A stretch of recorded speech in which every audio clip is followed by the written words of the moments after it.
યેશુઆ મસીહા, hallelujah, good morning. પ્રભુ યેશુ મસીહ તમને સર્વને પુષ્કળ આશીર્વાદિત કરે અને એક નવો દિવસ પ્રભુ યેશુ મસીહ આપણને આપ્યો છે. ત્યારે આવો આજે વચનમાંથી એક બહુ જ ઇમ્પોર્ટન્ટ ભાગ આપણે જોવાના છીએ. કલમ વાંચીએ અને પ્રાર્થના સહિત આગળ જઈએ. માલાખી તેનો 3 અધ્યાય તેની 10મી કલમ.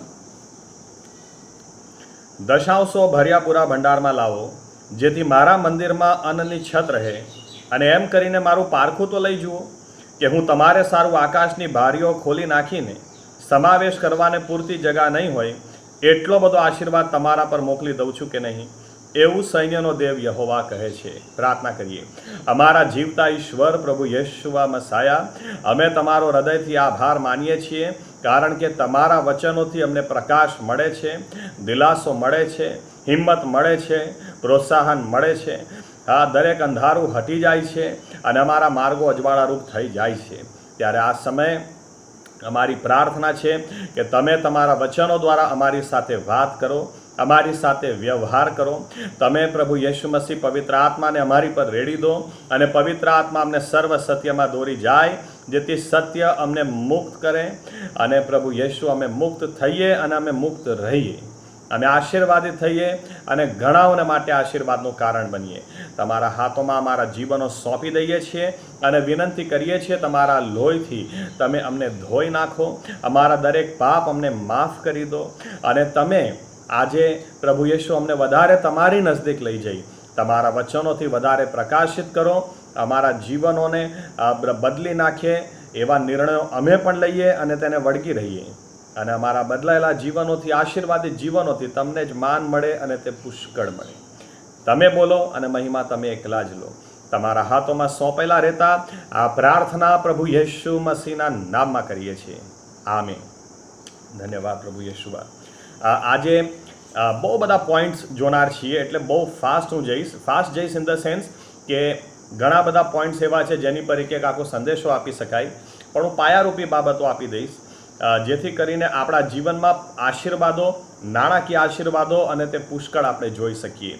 આપણે જોઈ ચૂક્યા છીએ દરેક વસ્તુની જરૂરિયાત એ પૈસો જ પૂરો પાડે છે. સભા શિક્ષક 10 અને 19 આ ઈશ્વર જાણે છે અને એટલે દરેક જરૂરિયાત પૂરી પાડવા માગે છે, માટે નાણાં બી આપણને આપવા માગે છે. વટથી જીવી શકીએ એટલું જ નહીં, એની સાથે સાથે જરૂરિયાતમંદોની તરફ હાથ પણ લંબાઈ શકીએ. લગભગ એની ઉપર લગભગ કદાચ કાલે આપણે વચન જોઈશું. સાથે સાથે આપણે સુવાર્તાના માટે, ખાસ કરીને સુવાર્તાના માટે હાથ લંબાઈ શકીએ. જ્યાં આપણે જઈ શકતા નથી ત્યાં આપણા નાણાં મોકલી અને ઈશ્વરના કાર્યને મદદરૂપ થઈ શકીએ. એના માટે પણ નાણાં જોઈએ. કેટલા ઈશ્વર આપવા માગે છે? બાપનું જેટલું હોય એટલું બાળકોને મળે. અને છતાંય હકીકત એ છે કે બાપની પાસે છે, અબજો છે, અબજોથી અબજો છે, બે હિસાબ છે, પણ આપણી પાસે અથવા આપણા હાથમાં હજુ બી કશું નથી. એટલે આના જેવું છે કે બેંકમાં પૈસા પુષ્કળ પડ્યા છે, પણ હવે આપણા હાથમાં નથી, આપણા પાસે નથી, તો આપણે શું કરીએ? અને એના માટે આજનો સંદેશો બહુ જ ઇમ્પોર્ટન્ટ છે. ઘણા બધા લોકોને ખબર છે, દાન ને દશાંશનું ઇમ્પોર્ટન્સ ખબર છે, પણ ઘણી બધી ક્લેરિટી તેમની પાસે નથી. એટલે આપણે બહુ સ્ટેપ બાય સ્ટેપ હું જવાનો પ્રયત્ન કરીશ, કેમ કે તમે અહીંયા જુઓ, સૌથી પહેલાં તો દાન અને દશાંશની બાબતો કેટલી ગંભીર છે. હા, સૌથી પહેલાં તો 10મી કલમ જે આપણે વાંચી એમાં એમ લખેલું છે, દશાંશો ભર્યા પૂરા ભંડારમાં લાવો, જેથી મારા મંદિરમાં અન્નની છત રહે, અને એમ કરીને મારું પારખું તો લઈ જુઓ. એકચ્યુઅલી આખું બાઇબલ આપણને એ શીખવે છે કે ઈશ્વરનું પરીક્ષણ કરવું નહીં. ઇવન શૈતાન પણ જ્યારે કહે છે મંદિરની ટોચ પરથી પ્રભુ ઈસુને કે કૂદી જા, પ્રભુ ઈસુ કહે છે ના, લખેલું છે કે તારા દેવ યહોવાનું પરીક્ષણ કરવું નહીં, એટલે ઈશ્વરનું પરીક્ષા કરવી જ નહીં, એવું આખા બાઇબલમાં વારંવાર લખવામાં આવેલું છે. અને છતાંય જ્યારે નાણાકીય બાબતો આવે છે તો તમે જુઓ, ઈશ્વર સામે ચાલીને કહે છે મારું પારખું તો કરી જુઓ.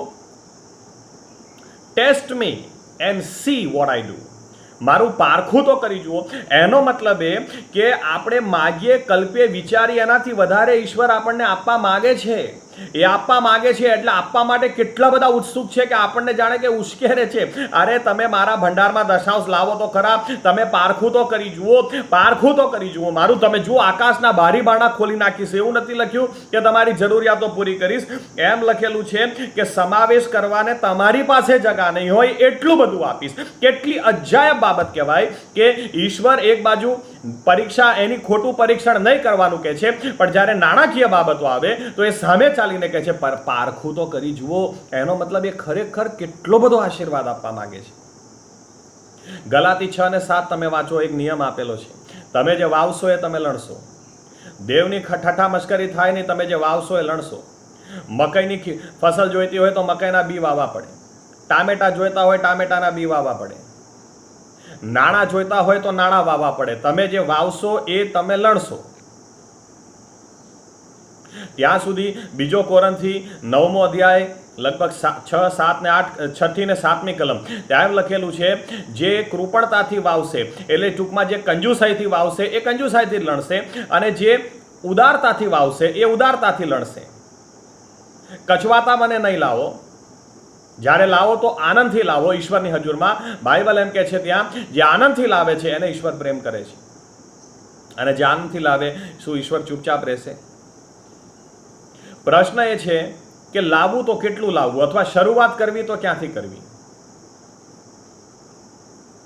આ નિયમો પર ચાલીને, આ કોઈ ખાલી કહેવાના નિયમો નથી, પરખાયેલા નિયમો છે.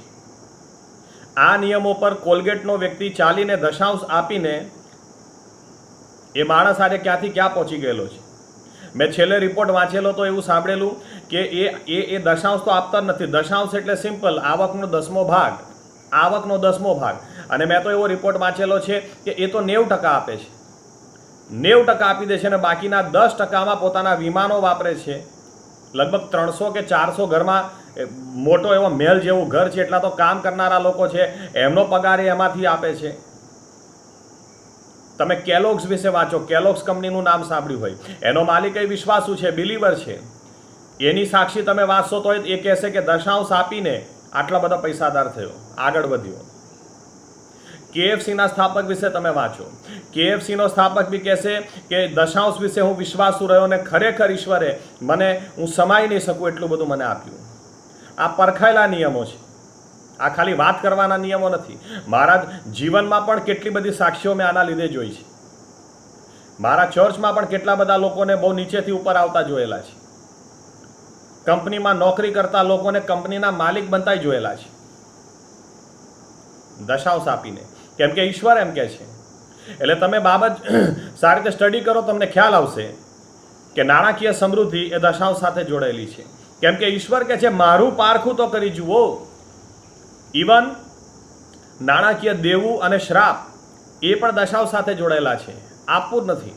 તમે જુઓ 8મી કલમમાં ઈશ્વર શું કહે છે, શું માણસ ઈશ્વરને લૂંટે? તેમ છતાં તમે મને લૂંટો છો. તમે પૂછો છો કે સી બાબતમાં અમે તને લૂંટ્યો છે? અરે દશાંશમાં અને ઉછાલિયારપણોમાં ઈશ્વર કહે છે. ઈશ્વર કહે છે તમે મને લૂંટ્યો છે, તમે લૂંટો છો મને, અને મને ઈશ્વરને જે લૂંટે એને વળી કયા આશીર્વાદો મળે? એણે આશીર્વાદની અપેક્ષા જ કેવી રીતે રખાય? તમે 9મી કલમ, તમે શાપ પામીને શાપિત થયા છો, કેમ કે તમે એટલે આખી પ્રજા મને લૂંટો છો. અને ઈશ્વર કહે છે શેમાં તમે લૂંટ્યો છે? દશાંશોમાં મને લૂંટ્યો છે. તમે દશાંશ આપતા જ નથી, એટલે તમે શ્રાપિત થયા છો લખેલું છે. અને એટલે 10મી કલમ, જો આપશો તો આશીર્વાદિત થશો. કેટલા આશીર્વાદિત થશો? સમાઈ નહીં શકો. પૈસા ખૂટશે જ નહીં કરી તમારી પાસે, અને જ્યારે લાગશે કે પૂરા થવા આયા કસેથી પણ આવી જશે. અને એટલે આ વિષય આપણે સ્ટડી કરવો બહુ જરૂરી છે, કેમ કે નાણાકીય પ્રશ્ન એ જીવનનો ઘણો મોટો પ્રશ્ન છે, અને બાઇબલ એના વિશે આપણને પ્રકાશ આપે છે. સૌથી પહેલાં તો એ સમજી લઈએ કે દશાંશ એટલે શું. સૌથી પહેલાં તો અહીંયા ધ્યાનથી વાંચજો, અહીંયા દશાંશ વિશે વાત નથી કરી, એમ લખેલું છે દશાંશો, ટાઇટ્સ. એટલે દશાંશ બી એક પ્રકારના નથી, એકથી વધારે પ્રકારના છે. દશાંશ નથી, દશાંશો છે. અલગ અલગ પ્રકારના દશાંશ છે, એકથી વધારે છે. પણ હું તમને એ બધી ડિટેલ આપતો નથી, કેમ કે પાયો નાખવાને માટે એક જ દશાંશની હું વાત કરીશ, પણ એ બાબત ધ્યાનમાં લેજો કે ટાઇથ્સ પહેલાં એકથી તો શરૂઆત કરીએ, પહેલાં એકને તો સારી રીતે સમજીએ. અને એટલે પહેલો દશાંશ શું હતો? પહેલો દશાંશ બહુ જ ઇમ્પોર્ટન્ટ, પહેલું પગથિયું બહુ જ ઇમ્પોર્ટન્ટ, એના પછી બીજા પગથિયા આવે.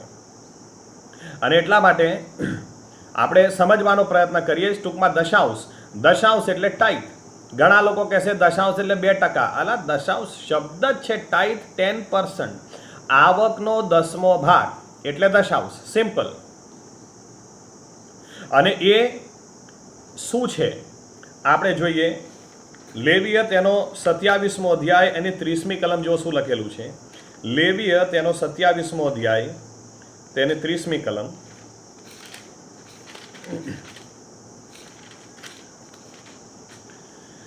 અને ભૂમિની સર્વ ઉપજ, પછી તે ભૂમિનું બીજ હોય કે ઝાડનું ફળ હોય, પણ તેનો દશાંશ યહોવાનો છે, તે યહોવાને સારું પવિત્ર છે. સિમ્પલમાં સિમ્પલ બાબત, દશાંશ એટલે 10મો ભાગ, આવકનો 10મો ભાગ. અને એ કેમ ઈશ્વર એમ કે છે કે તમે મને લૂંટો છો નહીં આપીને? ઈશ્વરનું કશું હોય ને તમે લઈ લો તો જ લૂંટ્યા કહેવાય ને. દશાંશ એ યહોવાનો છે, દશાંશ એ આપણો નથી, યહોવાનો છે. એમ લખેલું છે કે એનો દશાંશ યહોવાનો છે, તે યહોવાને સારું પવિત્ર છે. એટલે આપણી જે કંઈ ઉપજ છે, જે કંઈ આવક છે, એનો 10મો ભાગ એ યહોવાનો છે, એ આપણો છે જ નહીં. એટલે પછી આપણે જો એ આપતા જ નથી તો ઈશ્વરને લૂંટીએ છીએ, કેમ કે એ ઈશ્વરનું છે. 1000 રૂપિયા તમે કમાવ છો તો 100 રૂપિયા ઈશ્વરના છે. સૌથી પહેલા અહીંયા રોકાઈને એક બાબત કહી દઉં. આ નિયમો બધા માટે નથી. બાઇબલમાં જે નિયમો લખાયેલા છે એ બધા માટે છે જ નહીં. કોના માટે છે? જે ખરેખર વિશ્વાસ કરે છે, પ્રભુ ઈસુ પર વિશ્વાસ કરે છે, પસ્તાવો કરેલો છે, નવો જન્મ પામેલા છે, ઈશ્વરની પ્રજા બનેલા છે. જે ઈશ્વરની પ્રજા બનેલા છે એના માટે આ ઈશ્વરના વચનો છે. જે ઈશ્વરની પ્રજા જ નથી, પછી ભલે ને નામધારી ખ્રિસ્તી હોય. એકવાર એક ઘરમાં મને કહે છે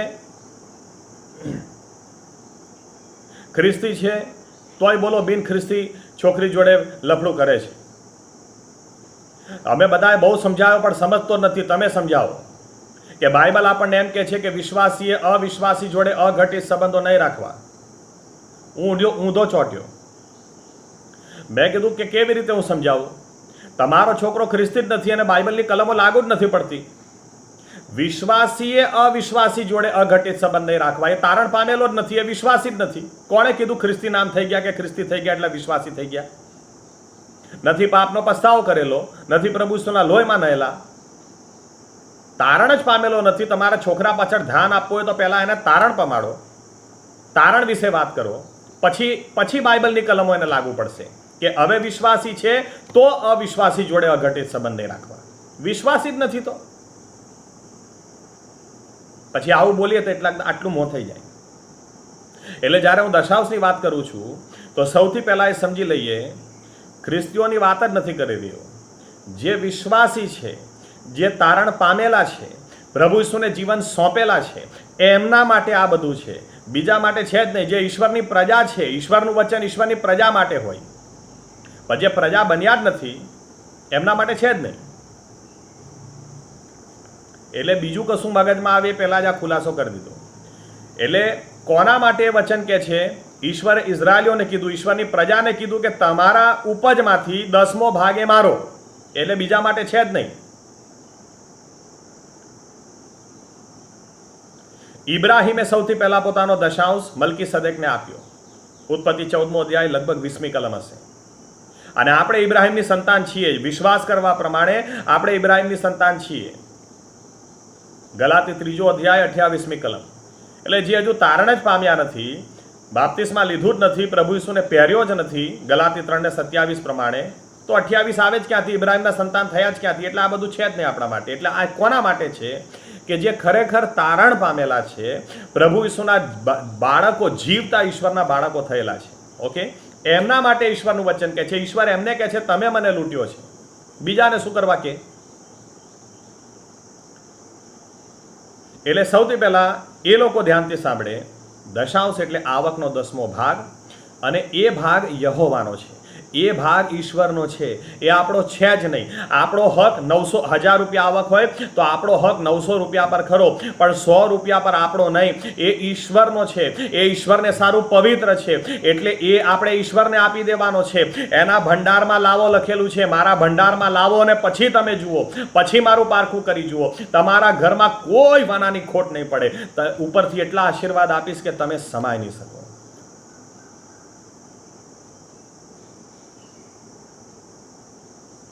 હજુ વ્યવસ્થા જોઈએ, ઈશ્વરની વ્યવસ્થા શું હતી, તો સારી રીતે આપણને ખ્યાલ આવે.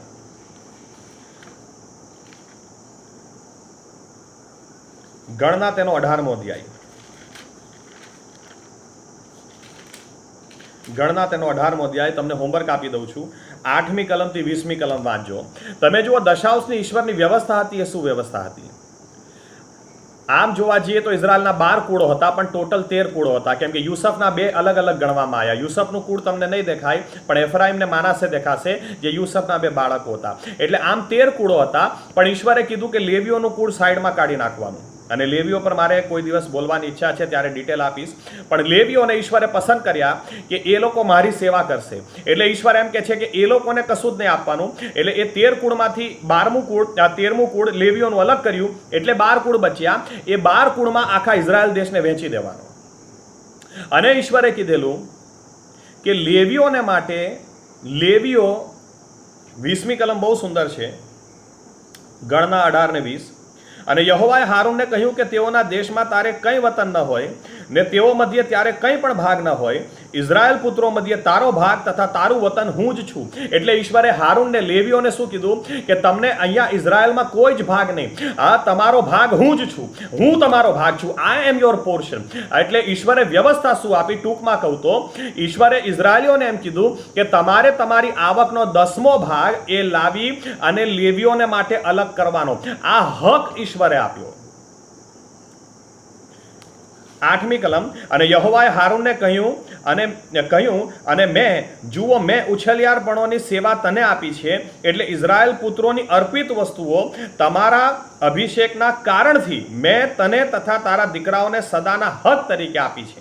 આગળ વાંચો તો એમ લખેલું છે કે ઇઝરાયલીઓ, ટૂંકમાં વ્યવસ્થા એ હતી કે હારૂન અને એનું પરિવાર લેવીઓ એ ઇઝરાયલીઓની આત્મિક જરૂરિયાતોની કાળજી લે, અને બદલામાં ઇઝરાયલીઓ પોતાના દશાંશ દ્વારા એ લેવીઓના જરૂરિયાતોની કાળજી લે. પણ ઇઝરાયલીઓ લે એમ નહીં, ઈશ્વર લે. હકીકતમાં શું કહે છે બાઇબલ, એમ કહે છે દશાંશ યહોવાનો છે. ઘણા લોકોને એવું લાગે છે અમે દશાંશ સેવકને આપીએ છીએ. તમે સેવકને આપતા જ નથી. તમે સેવક માટે દશાંશની ઉપર જે કરો એ તમે સેવક માટે કરો છો. તમે દશાંશ સેવકને આપતા જ નથી, કેમ કે બાઇબલ કહેતું જ નથી કે દશાંશ સેવકનું છે, દશાંશ યહોવાનું છે. એટલે વ્યવસ્થા એ હતી કે લેવી, ઇઝરાયલીઓ દશાંશ યહોવાને આપે, એ એના મંદિરમાં લાવીને મૂકે, અને ઈશ્વરે એનો હક, એનો અધિકાર એ લેવીઓને આપેલો. એટલે ઈશ્વર, એટલે દશાંશ યહોવાનો છે, માટે તમે ઈશ્વરને આપો છો, પણ ઈશ્વર એ ઉઠાઈ અને લેવીઓને આપે છે. વ્યવસ્થા એ હતી કે ઇઝરાયલીઓ પોતાનો દશાંશ એ યહોવાને આપે, અને યહોવાએ કહેલું લેવીઓને કોઈ જ ભાગ નહીં, એમનો ભાગ હું જ છું. એટલે જે મારું છે એ એમનું છે. એટલે યહોવા, ઈશ્વર પોતે એનો ભાગ દશાંશ એ લેવીઓને આપે. વાંચજો બહુ સારી રીતે. ગણના 18મો અધ્યાય 8મી કલમથી 20મી કલમ. પણ સિમ્પલ રીતે સમજવા જઈએ તો આ રીતની વ્યવસ્થા કે લેવીઓ એ ઇઝરાયલીઓની આત્મિક જરૂરિયાતોની કાળજી લે, અને ઇઝરાયલીઓ પોતાના દશાંશ દ્વારા લેવીઓની દુનિયાવી કાળજી લે. એમને પણ કુટુંબ છે, એમને પણ પોતાનું ઘર ચલાવવાનું છે. પણ યાદ રાખીએ, કદી પણ કોઈ વ્યક્તિ દશાંશ કોઈ વ્યક્તિને આપતું નથી, કેમ કે કોઈ વ્યક્તિ તમને બદલો આપી શકવાનું નથી. દશાંશ યહોવાનો છે, માટે યહોવાને આપવાનો. એણે વચન આપ્યું છે, મને આપશો તો હું આકાશના બારી બારણા ખોલી નાખીને એટલો બદલો પાછો વાળી આપીશ કે તમે સમાઈ નહીં શકો. એટલે એનાથી બીજો એક પ્રશ્ન, બીજો એક ખુલાસો, તમારો દશાંશ કોને જવો જોઈએ, કઈ જગ્યાએ જવો જોઈએ? મેં શું કીધું, વ્યવસ્થા શું હતી? જે જગ્યાએ લેવીઓની જવાબદારી ઇઝરાયલીઓની આત્મિક જવાબદારી સંતોષે આત્મિક જરૂરિયાતો સંતોષે, એની સાથે ઇઝરાયેલો કેવી રીતે જોડાયેલા રહે, પોતાના દશાંશ દ્વારા એ લોકો ઈશ્વરની હજુરમાં દશાંશ લાવવા દ્વારા એ લેવીઓની જરૂરિયાતો સંતોષે. એટલે સૌથી પહેલા ઇમ્પોર્ટન્ટ બાબત, દશાંશ કઈ જગ્યાએ આપણો જવો જોઈએ જ્યાંથી આપણી આત્મિક જરૂરિયાતો સંતોષાતી હોય. બીજી રીતે કહું તો જે લોકલ ચર્ચ સાથે, જે મંડળી સાથે આપણે જોડાયેલા હોઈએ. અહીંયા એક ઇમ્પોર્ટન્ટ બીજી પણ બાબત કહી દઉં. તમે જુઓ, ઘણા લોકો દશાંશ સાથે શું કરે છે, દશાંશને દાખલા તરીકે 10,000 રૂપિયા આવક છે તો 1,000 રૂપિયા અલગ કરશે, પછી શું કરશે, 200 રૂપિયા આ સેવકને આપ્યા, 200 રૂપિયા પેલા સેવકને આપ્યા, 500 રૂપિયાની જરૂર આમને હતી એટલે આમને આપ્યા. દશાંશ એ રીતે આપણે કરી શકીએ નહીં, કારણ કે બાઇબલ એમ કે છે દશાંશ યહોવાનો છે. હવે યહોવાનો છે, જે નાણાં આપણા છે જ નહીં, 10,000 માંથી 1,000 રૂપિયા આપણા છે જ નહીં, તો આપણે કેવી રીતે નિર્ણય લઈ શકીએ કે મારે 200 રૂપિયા કોને આપવાના અને 500 રૂપિયા કોને આપવાના? જે નાણાં આપણા છે જ નહીં. તમે 9,000 પર નિર્ણય લઈ શકો, પણ 1,000 રૂપિયા પર તમે નિર્ણય લઈ શકો જ નહીં, એ તમારા છે જ નહીં. અત્યારે તમારા ખિસ્સામાં જેટલા પૈસા હોય એના માટે હું કેવી રીતે નિર્ણય લઈ શકું? મારા ખિસ્સામાં જે પૈસા હોય તમે કેવી રીતે નિર્ણય લઈ શકો? તમારા છે જ નહીં. તમારા પાસે જે છે મારા છે જ નહીં, હું કેવી રીતે નિર્ણય લઈ શકું? દશાંશ યહોવાનો છે, દશાંશ યહોવાનો છે, એની પર આપણે નિર્ણય લઈ જ શકતા નથી. આપણે વચનમાં જોવાનું છે કે જે નાણાં યહોવાના છે એ મારે કેવી રીતે આપવાના. તો વ્યવસ્થા એ છે જે ઈશ્વરનું છે એ ઈશ્વરનું આપો. એ કેવી રીતે આપશો?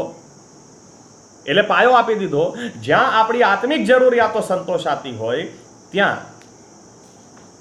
અને એટલા માટે દરેક વ્યક્તિએ, દરેક તારણ પામેલા વ્યક્તિએ, તમે દુનિયાના કોઈ બી ખૂણે રહેતા હોય ત્યાં તમારે એક લોકલ ચર્ચ શોધી જ કાઢવાનું, એક લોકલ પાળક શોધી કાઢવાના કે જેની આધીનતામાં તમે રહો, જ્યાંથી તમને આત્મિક ખોરાક મળે અને જ્યાંથી તમારા માટે પ્રાર્થનાઓ થાય. યાદ રાખજો, આ એટલા માટે બી કહી દઉં છું, તમારો કોઈનો બી દશાંશ મને કદી બી મોકલતા નહીં. મારા ચર્ચના લોકો જે મને ઈશ્વરે સોંપ્યા છે, જે મારા ઘેટા છે, હું જેમની આત્મિક કાળજી લઉં છું, એ મારી જરૂરિયાતોની કાળજી ઈશ્વરના વચન પ્રમાણે લે છે. કેમ આ રીતે કહું છું? તમે યુટ્યુબ પર વિડીયો જોઈને મને ઓળખી શકો, પણ હું તમને ઓળખતો નથી. એટલે લોકલ ચર્ચ, તમે જ્યાં બી રહેતા હોય ત્યાં આત્મિક મંડળી હશે જ, એ શોધી કાઢવાની, એની અંદર જતા થઈ જવાનું, ત્યાંથી આત્મિક ખોરાક ખાતા થઈ જવાનું અને તમારો દશાંશ ત્યાં આપવાનો જ. ઈશ્વરની વ્યવસ્થા એ હતી કે લેવીય કોઈ બી ખૂણામાં, ખાલી યરુશાલેમમાં નહીં, સારતે બાજુ કોઈ પણ જગ્યાએ હોય, પણ એને તમે ધ્યાનમાં લો.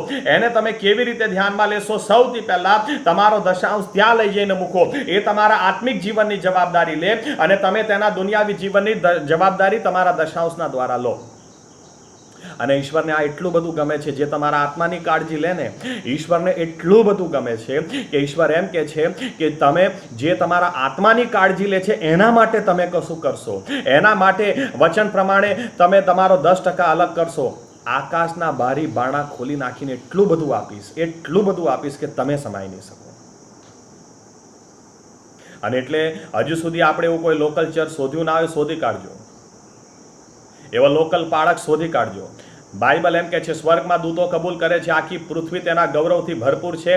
ઈશ્વરે દુનિયાના દરેક ખૂણે આત્મિક મંડળી મૂકી જ હોય, વ્યવસ્થા મૂકી જ હોય. યાદ રાખજો, ચર્ચ બિલ્ડિંગો જોવા નહીં જતા, આ ચર્ચમાં કેટલી સંખ્યા છે જોવા નહીં જતા. ખાલી 2 જણા પણ હશે ને, ખાલી 2 જણા, બાઇબલ એમ કે છે જો 2 જણા બી મારે નામે એકઠા મળે તો જુઓ હું તેમની મધ્ય હાજર છું. ખાલી 2 જણા હશે ને તો ચાલશે, 10 જણા ચાલશે, 1000 વ્યક્તિ એવા નહીં ચાલે કે જે તારણ પામેલા જ નથી, કેમ કે પ્રભુ ઈસુ ત્યાં જતા જ નથી. ત્યાં પાળકો આવતા હશે, બિશપો આવતા હશે, પણ પ્રભુ ઈસુ નથી આવતા. એ જ જગ્યાએ જાય છે જ્યાં 2 વ્યક્તિ કે 3 વ્યક્તિ એમને મળવા, એમના નામમાં એકઠા મળે. એટલે એવી જગ્યા શોધી કાઢો, એવી આત્મિક સંગતમાં જતા થઈ જાઓ. અને જ્યાં તમારી આત્મિક જરૂરિયાતો પૂરી થાય ત્યાં ઈશ્વરના વચન પ્રમાણે ત્યાં એ ભંડારમાં, એ જગ્યા પર તમારો દશાંશ લઈ જાઓ. એટલે નાણાં ઈશ્વરના છે, દશાંશ યહોવાનું છે, તો પછી એ નિર્ણય બી યહોવા જ લે, આપણે નહીં લેવાનો. અને યહોવાનો આ નિર્ણય છે. હારૂન, તમે, તમારા સંતાનો, તમારા દીકરાઓ, તમારી દીકરીઓ એ આ દશાંશમાંથી જીવશે, એ આ દશાંશમાંથી ખાશે.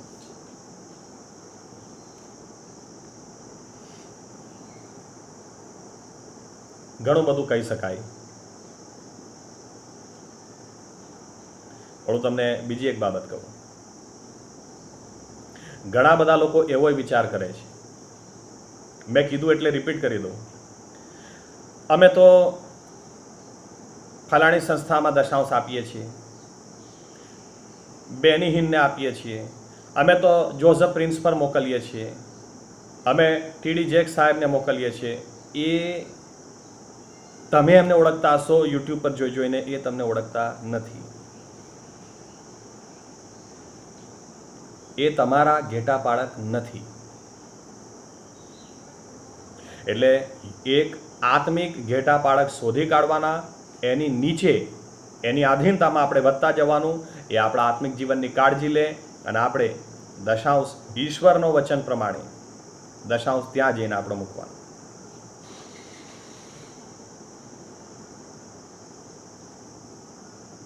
દશાંશ એ યહોવાનો છે, એટલે આપણે પોતે નિર્ણય લેવાના જ નહીં. આજ સુધી લીધા હોય તો પસ્તાવો કરી લેવાનો. ઈશ્વર કહે છે મને લૂંટ્યો છે. લૂંટ્યો છે એટલે એવું તો નહીં કે દશાંશ એ લોકો આપતા નહીં હોય, પૈસા તો હતા જ, પણ ઈશ્વરને નહીં આપવા, ઈશ્વર વચન પ્રમાણે નહીં આપવા, અમારી મરજી પ્રમાણે. અરે ઈશ્વરના પૈસા તમે કેવી રીતે ડિસિઝન લો? તમે કેવી રીતે નક્કી કરો મારા આ સંસ્થામાં આપવાના, પેલા કરવાના, ફલાણું કરવાનું, પેલા પાદરી સાહેબને 200 આલું, નાને 500 આલું? દશાંશ ઈશ્વરનું છે, દશાંશ યહોવાનું છે. આપણે ડિસિઝન લેવાનું જ નથી. મૂર્ખાઈ કહેવાય. આપણા નાણાં પર બીજું કોઈ ડિસિઝન લે તો આપણે લેવા દઈએ, એને જ લૂંટફાટ કહેવાય. અને અહીંયા એવા લોકો છે, ગમે તે કરો, તમે ગમે તે કરો, પણ એ દશાંશ નહીં આપે. હું વિશ્વાસીઓની વાત કરું છું. અને ઈશ્વર એમ કે છે તો આશીર્વાદ બી નહીં આપો. સિમ્પલ વાત.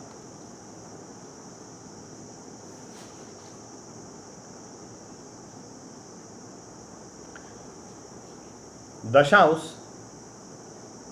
ફરીથી કહી દઉં, આપણો છે જ નહીં. આપણો છે જ નહીં તો આપણે ડિસિઝન લેવાનું નથી. સિમ્પલ. ઈશ્વરનું છે તો ઈશ્વરના વચન પ્રમાણે ઈશ્વરની પાસે જવું જોઈએ. એટલે જો તમે દશાંશ આપો છો, કદી બી કહેતા નહીં પેલા સેવકને સાયકલ લઈને ફરતો હતો, પણ મેં એટલું બધું દશાંશ આપ્યું ને તો હવે જો કપડાં જો એના, અને હવે બુલેટ લઈને ફરે છે. અરે હેલિકોપ્ટર લઈને ફરે, તમારે નહીં જોવાનું. ઘણા લોકો શું કહેશે, આ પાદરી સાહેબ તો આજ તો એટલા પૈસા છે કે એમને શું દશાંશ આપણે આપીએ? જે ગરીબ હોય, જરૂરિયાતમંદ હોય, એને મારે તો હું તો એને દશાંશ આપું છું. અલા ઇબ્રાહિમ છે ને દશાંશ આપવા ગયો તો ઇબ્રાહિમે મલકી સદેકને દશાંશ આપ્યો. મલકી સદેક કોણ હતો? ઉત્પત્તિનો 14મો અધ્યાય કે છે શાલોમનો રાજા હતો અને પરાત્પરનો યાજક હતો. એની હજુરમાં લઈ જઈને મૂક્યો. આ પૈસાદાર હતો. આ તમારે દશાંશ પર નિર્ણય લેવાના જ નથી. પાળક સાહેબ હેલિકોપ્ટર લઈને ઉડે કે તમારું વિમાન, ત્યાંથી તમારી આત્મિક જરૂરિયાતો જ્યાં પૂરી થતી હોય ત્યાં તમારો દશાંશ જવો જોઈએ. બસ સિમ્પલ વાત. તમારે નથી જોવાનું. અરે ઈશ્વર હેલિકોપ્ટર, તમે એ સેવકને આપતા જ નથી, એ ઈશ્વરને આપે. તમે ઈશ્વરને આપો છો તો ઈશ્વર એના સેવકનું પૂરું પાડે છે, ઈશ્વર એની જરૂરિયાત પૂરી પાડે છે. પછી ઈશ્વર એને હેલિકોપ્ટર આલે કે પ્લેન આલે, આપણે શું જોવાનું? આપણા નાણાં જ નથી, આપણો વિષય જ નથી. ઘણા બધાને તો આદત પડી ગઈ છે, બોલો આપણે પૈસા આપીએ છીએ અને આ તો હોટલોમાં જમે છે, આપણે પૈસા આપીએ છીએ અને આ તો 5 સ્ટારમાં ખાય છે, આપણે પૈસા આપીએ છીએ. અરે એવા વલણથી કદી આશીર્વાદ મળશે જ નહીં. તમે ઈશ્વરને આપો છો. જો દશાંશ ઉપર કોઈ ઘમંડ કરતું હોય, તમે દશાંશ યહોવાને આપો છો, એ યહોવાનો છે, એ ઈશ્વર એના સેવકને આપે છે. તમે સેવકને આપતા જ નથી. મેં કીધું એ પ્રમાણે દશાંશની ઉપર તમે જે કરો એ કહેવાય કે સેવક માટે મેં કર્યું.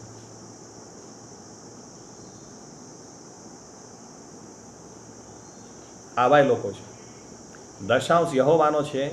એ પાળક, તમારા પાસ્ટર એ હેલિકોપ્ટરમાં ઉડે તો બી આત્મિક જરૂરિયાતો જાતિ સંતોષાતી હોય ત્યાં આપણે આપવાનું છે. આ ઈશ્વરના પૈસા છે, આ ઈશ્વરનો નિયમ છે. સિમ્પલ.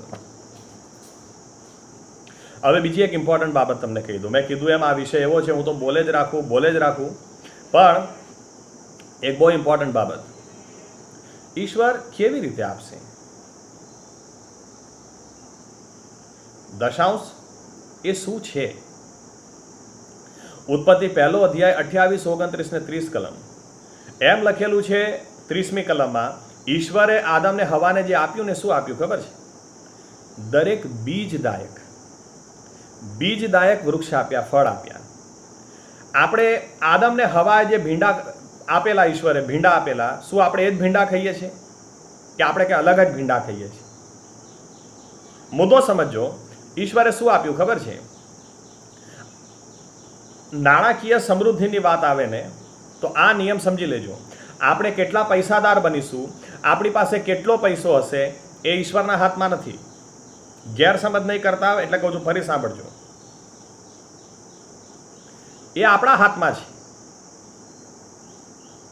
આજે ભીંડા છે કેમ?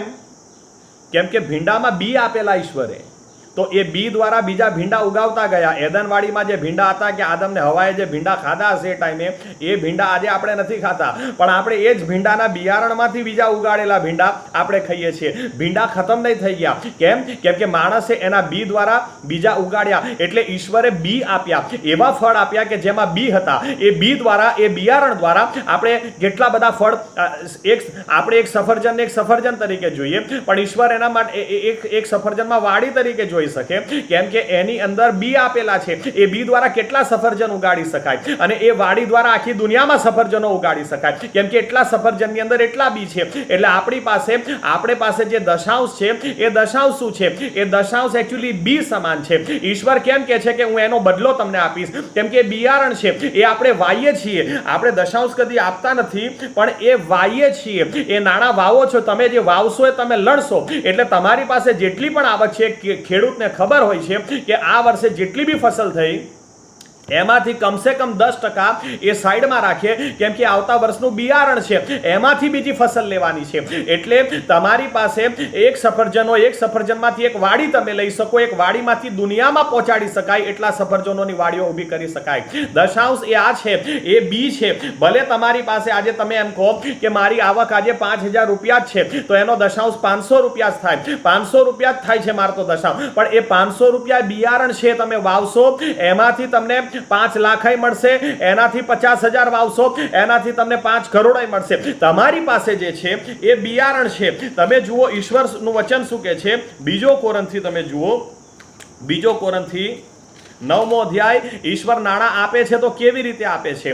એ તમને સફરજન નહીં આપે, પણ સફરજન લેવાના માટે તમને એનું બિયારણ આપશે. એ બિયારણમાંથી તમે સફરજન મેળવો. એટલે મેં કીધું તમે કેટલા પૈસાદાર થશો એ તમારા હાથમાં છે.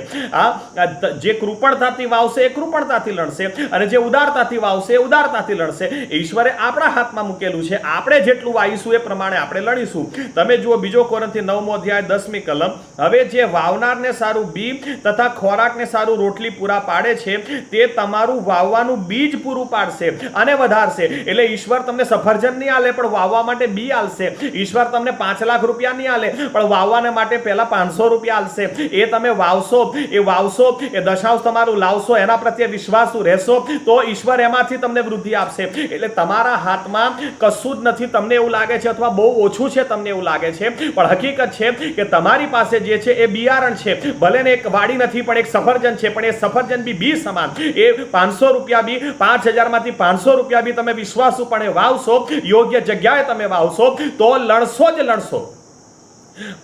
ઉત્પત્તિ 8મો અધ્યાય 22મી કલમ કહે છે, જ્યાં સુધી પૃથ્વી છે ત્યાં સુધી વાવવાનું ને લણવાનું ચાલુ જ રહેશે. ત્યાં સુધી જો તમે વાવશો તો તમે લણશો જ લણશો.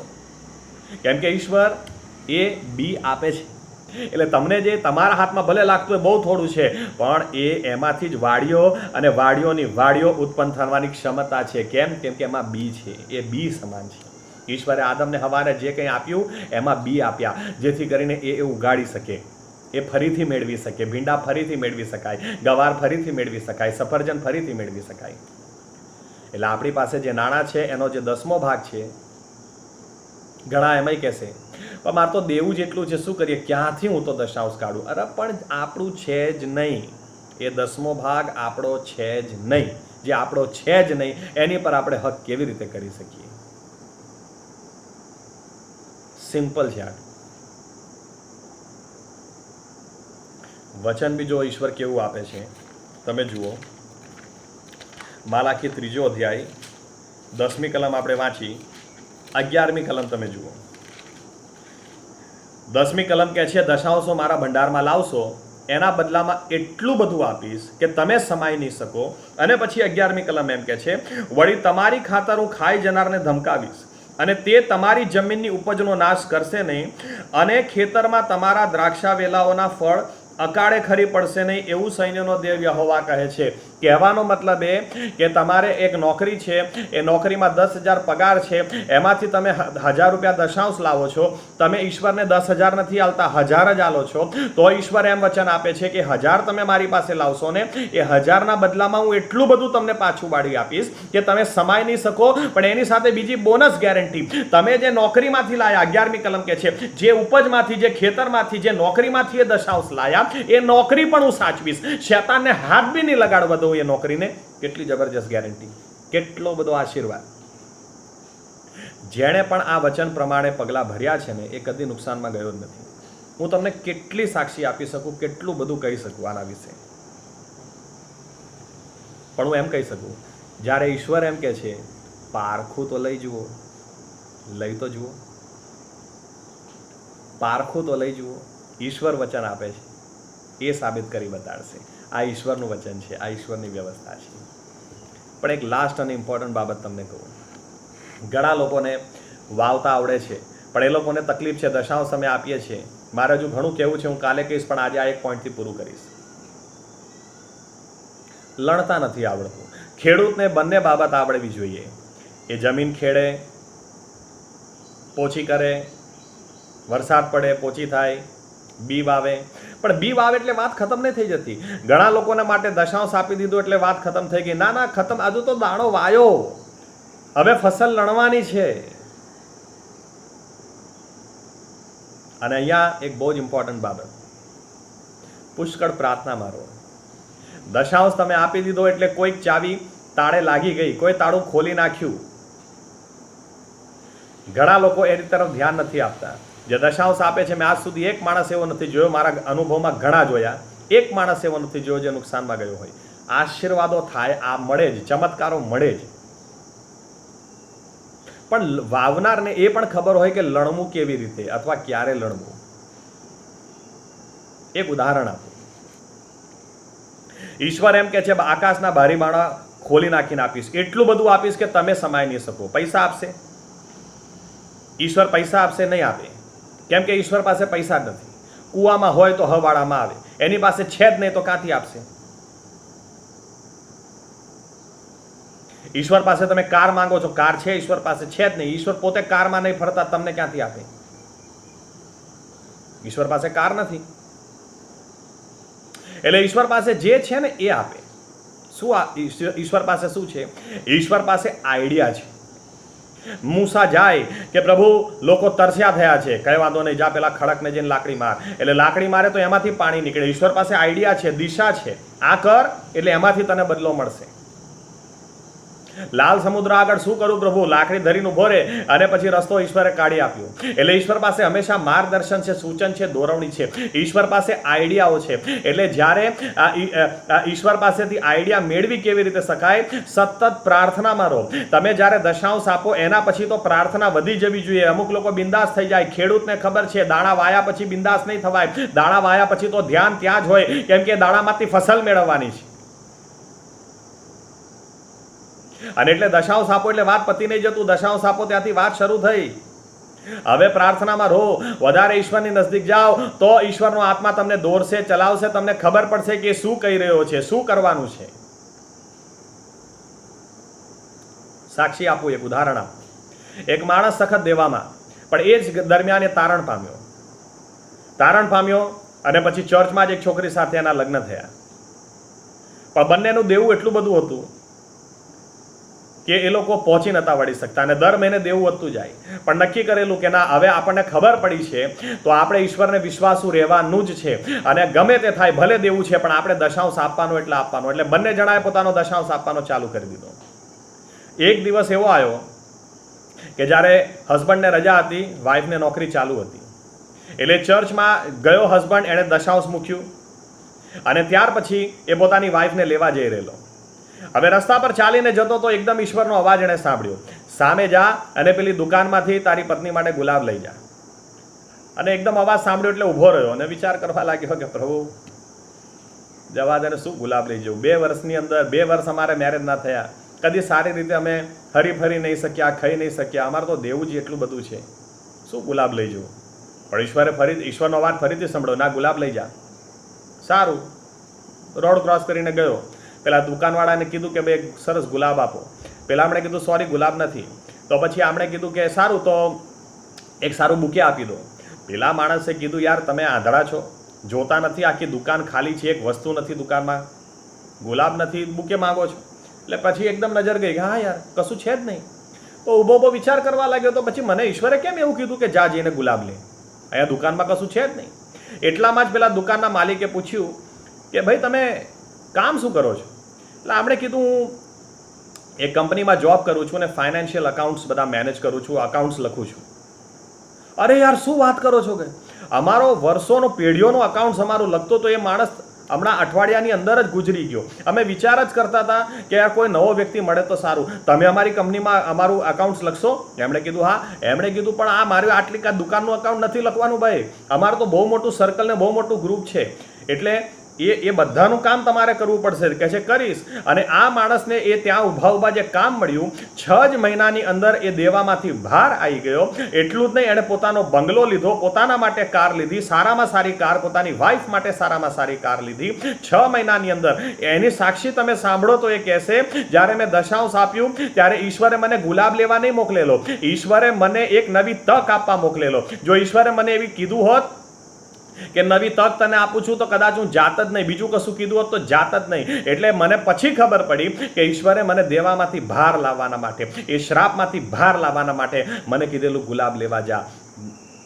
કેટલા બધા લોકો દશાંશ આપે છે પણ એ નથી પ્રાર્થનામાં રહેતા, નથી બાઇબલ વાંચતા, એટલે ઈશ્વરના કેટલા અવાજો ચૂકી જાય છે. અને એટલે ઈશ્વર જે રીતે આપવા માગે છે એ રીતે આપણે નથી મેળવી શકતા.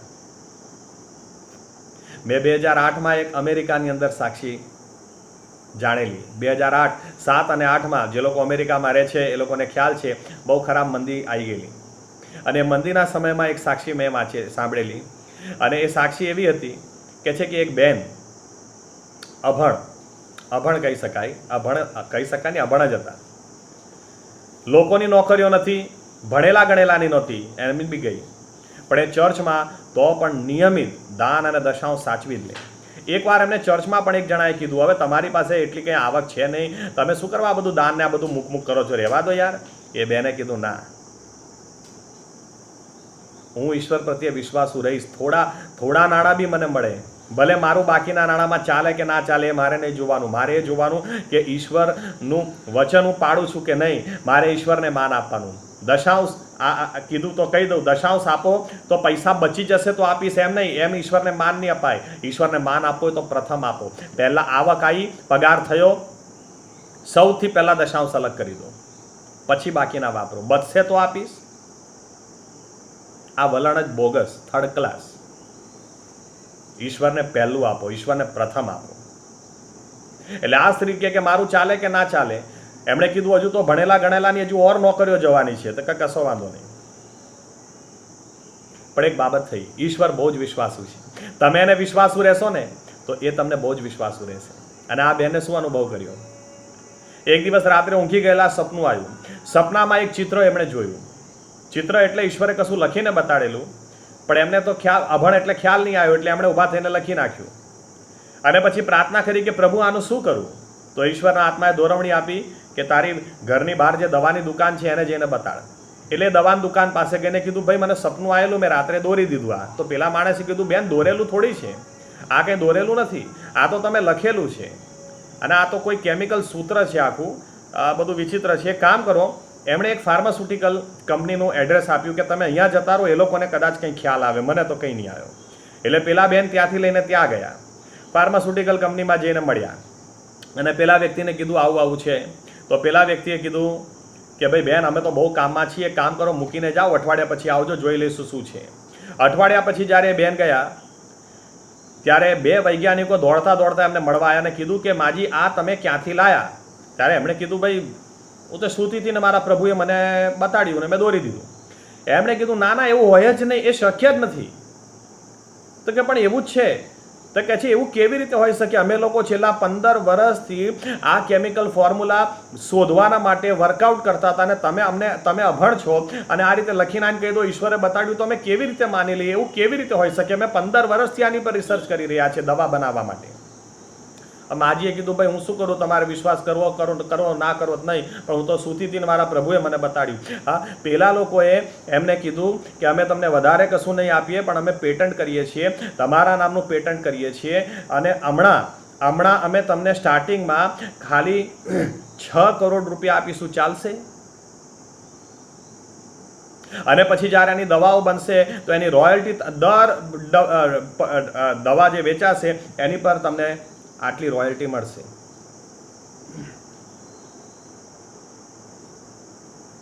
ઈશ્વર કેવી રીતે આપે છે? એ જ 2008નો દાખલો છે, અમેરિકાનો મંદીનો દાખલો છે. તમે ઈશ્વરને વિશ્વાસુ રહેશો, ઈશ્વર આપશે જ. તમે સમાઈ નહીં શકો. થોડા વખત પછી ફરી પાછું સપનું આવ્યું. હું લાગે છે ભૂલ કરી રહ્યો છું, 6 કરોડ નહીં 60 કરોડ આપેલા, મને યાદ નથી રહ્યું, સોરી. આપણે ઓછી જ રકમ પકડીએ, 6 કરોડ. થોડા જ વખતમાં બીજું સપનું આવ્યું, ડાયરેક્ટ પહોંચી ગયા કંપનીમાં. અને પેલા લોકોએ જોઈને કીધું માજી અઠવાડિયા પછી કહીએ છીએ.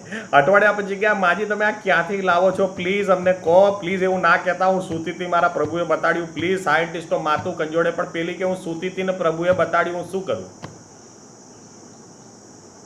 એ વખતે આછું મને ધ્યાન આવી રહ્યું છે, 100 કરોડની ડીલ થઈ, પણ લગભગ આપણે ઓછું જ લઈ લઈએ, 10 કરોડ. એ જ મંદિરની અંદર જ્યાં બીજાઓ અમેરિકાની અંદર એમને નોકરીઓ ટકાવી મુશ્કેલી પડી રહેલી, આ ભાઈને એ ઈશ્વર પ્રત્યે વિશ્વાસુ હતી. જે થોડામાં વિશ્વાસુ એ વધારેમાં વિશ્વાસુ. મારી આવકનો 10મો ભાગ મારે ઈશ્વરને આપી જ દેવાનો, અને ઈશ્વરે ખરેખર આકાશના બારી બારણા ખોલી નાખીને પૂરું પાડેલું છે. એમાં એમ નથી લખેલું આટલા ભણેલા હશો તો, આટલું એજ્યુકેશન હશે તો. ઈશ્વરને વિશ્વાસુ રહો, પારખું તો કરી જુઓ, આકાશના બારી બારણા ખોલીને આપીશ, એવું આપીશ કે તમે સમાઈ નહીં શકો. પારખું તો કરી જુઓ, કરી જુઓ. ઈશ્વર કહે છે ને, કરી તો જુઓ. એના વચન પ્રમાણે આવકનો 10મો ભાગ ક્યાં જવો જોઈએ? આત્મિક મંડળી, આત્મિક વ્યવસ્થામાં, જ્યાં તમારી આત્મિક જરૂરિયાતો સંતોષાતી હોય ત્યાં. અને એવી વ્યવસ્થા ના હોય તો શોધી કાઢો. એવી વ્યવસ્થામાં જોડાઈ જાઓ, ભલે 5 હોય 10 હોય ભલે, પણ જ્યાં તમારા આત્માની કાળજી લેવાય ત્યાં. આવો પ્રાર્થના કરીએ. અમારા જીવતા ઈશ્વર પ્રભુ યેશુઆ, અમે તમારો હૃદયથી આભાર માનીએ છીએ, કેમ કે તમે અમારા માટે એવી વ્યવસ્થા મૂકેલી છે. કેટલી અજાયબ વ્યવસ્થા મૂકેલી છે કે અમે ભરપૂરીમાં જીવીએ. એટલા માટે નહીં કે અમારે રૂપિયા પૈસામાં આડોટવું છે, પણ તમે ખરેખર તમે વચન આપેલું છે કે જો અમે તમને વિશ્વાસુ રહીશું, અમારી આવકના 10મા ભાગથી અમે તમને માન આપીશું, તમને લૂંટીશું નહીં, તો તમે વચન આપેલું છે કે જો દશાંશ મારા ભંડારમાં લાવશો તો હું આકાશના બારી બારણા ખોલી નાખીને આપીશ. તમને ખરેખર કેટલો રસ છે કે અમે નાણાકીય રીતે આશીર્વાદિત થઈએ, કારણ કે બીજે બધે જ કહેવામાં આવ્યું કદી દેવનું પરીક્ષણ કરવું નહીં, પણ નાણાકીય બાબતો માટે સામે ચાલીને તમે કહ્યું, હું કહું છું મારું પરીક્ષા તો કરી જુઓ. આજથી આ બાબત વિશે અમે વિશ્વાસુ રહીશું, અને હમણાં સુધી નથી રહ્યા, અમે તમને લૂંટ્યા છે તો તમે અમને માફ કરજો, તમે અમને ક્ષમા કરજો, અને અમને આશીર્વાદિત જીવન જીવવા કૃપા આપજો, કે જેથી એવા જીવનથી, અમારા જીવનથી તમને માન મળે અને તે પુષ્કળ મળે. ફાટેલું પહેરવાથી, લોકોની સામે ભીખ માંગવાથી, વ્યાજ પર રૂપિયાઓ લેવાથી તમને કોઈ મહિમા નથી. પણ જ્યારે એ બંધનો તૂટી જાય અને અમે વટથી જીવીએ, બાળક જ્યારે વટથી જીવે એમાં મા બાપનો મહિમા હોય. જ્યારે અમે વટથી જીવીએ, કોઈ દેવું નહીં, કોઈ શ્રાપ નહીં, પણ આશીર્વાદિત જીવન જીવીએ, ભરપૂરીમાં જીવીએ, એનાથી તમને મહિમા છે. અને એના માટે જે નિયમો તમે અમને આપ્યા છે એ પ્રમાણે ચાલવા અમારી સહાયતાને મદદ કરજો, અને અમારા આશીર્વાદિત જીવનથી મહિમા તમે એકલા જ લેજો. આ પ્રાર્થના પ્રભુ યેશુ મસીહના નામમાં કરીએ છીએ. આમીન. પ્રભુ યેશુ મસીહ તમારી સાથે ને પાસે રહે. આમીન.